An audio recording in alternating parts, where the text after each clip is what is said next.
Hello guys, welcome to my channel. మేమైతే new year రోజు చార్మినార్ వెళ్ళామండి. అసలు యాక్చువల్గా మా అత్తమ్మ మా చెల్లెలు ఉందని అసలు చాలాసార్లు అసలు నా పెళ్ళి కాకముందు అయితే ఫుల్ సార్లు చార్మినార్ వెళ్ళాను. కానీ ఒక్కసారి స్ట్రీట్ షాపింగ్ చేయడానికి చాలాసార్లు వెళ్ళాను, కానీ ఒక్కసారి కూడా చార్మినార్ ఎక్కలేదండి. ఇప్పుడు ఫుల్ రష్ ఉంటుంది, ఆ లైన్లో చాలా లేట్ అయిపోతుందండి. అసలు ఒక్కసారి కూడా ఎక్కలేదండి.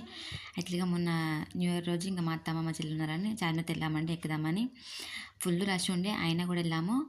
మామూలుగా ఇందులో మనకి ఎంట్రీ టికెట్ 25 రూపీస్ ఉంటుందండి. మామూలుగా ఫారినర్స్కి అయితే 300 రూపీస్ ఉంటుంది. 15 ఇయర్స్లో పిల్లలకైతే ఫ్రీ అండి. మేమైతే ఎంట్రీ అయిపోయి పైనకైతే ఎక్కేసాము. 3 ఫ్లోర్స్ ఉంటుంది మొత్తము. మామూలుగా ఎక్కేటప్పుడు అది మనకి ఓన్లీ ఫస్ట్ ఫ్లోర్ వరకే అలా ఉంటుందండి, సెకండ్ ఫ్లోర్కి అసలు అలా ఉండదు. చుట్టూ వ్యూ అయితే చాలా బాగుందండి మొత్తం అట్లా. మామూలుగా దాని కిందకి చూస్తే మాత్రము అంత గలీజ్ అంత పావాలని గలీజ్ చేసేయండి. మనకైతే దీని హిస్టరీ వచ్చేసి అయితే మహమ్మద్ కులీ కుతుబ్ షా గారు 1589లో కట్టించారంట. అంటే 1589లో స్టార్ట్ చేసి 1591లో కంప్లీట్ అయిపోయిందంట. యాక్చువల్గా దీనికి మనకు ప్లేగ్ వ్యాధి నిర్మూలన అయిపోతే మొత్తానికి ఇది కట్టిస్తానని అనుకున్నారంట, అందుకని కట్టించారంట. యాక్చువల్గా దీని హిస్టరీ అనేది అది. మామూలు కొంతమంది అయితే తన మామూలుగా వైఫ్ అనేది బాగుమతి కోసమని చార్మినార్ కట్టారని కొంచెం ఆ కథ అనేది ప్రచారంలో ఉంది. ఇక ఎంత నిజం మనకైతే తెలియదు. ఇక్కడ నుంచి చూస్తే మాత్రం చాలా వ్యూ అయితే బాగా కనిపిస్తుందండి. దాని పక్కన మస్జిద్ కూడా ఉంటుందండి.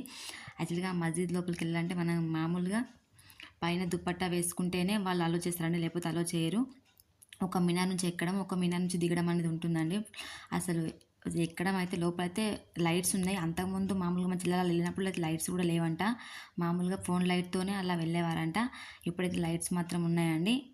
ఇది వచ్చేసి బయటికి ఇది ఎగ్జిట్ అయింది. ఎగ్జిట్ అయిపోయినాక మనకు బయటకు వెళ్తే మాత్రం లోపల ఒక ఫౌంటైన్ లాగా అయితే ఉన్నదండి. అది మాత్రం అంత నీట్గా లేదు, గలీజ్ ఉంది ఫౌంటైన్ అయితే. దాని పక్కన ఒక చిన్న మసీద్ లాగా కూడా ఉందండి. అక్కడికైతే ఏం ఫోటో తీయరాదు అని చెప్పారు. ఇది చూడండి, ఇది ఫౌంటైన్. అంత మాత్రం అంత గలీజ్ ఉంది ఫౌంటైన్. మేము కూడా ఏం స్ట్రీట్ షాపింగ్ అయితే ఏం ఆ రోజు చేసాము, కానీ తక్కువ చేసామండి. అసలు యాక్చువల్గా చార్మినార్ ఎక్కుదామని వెళ్ళాం కాబట్టి దాని పక్కనే ఇంకా భాగ్యలక్ష్మి టెంపుల్ కూడా ఉంటుంది, కానీ అక్కడికి వెళ్ళి అమ్మవారి దర్శనం కూడా చేసుకున్నాము.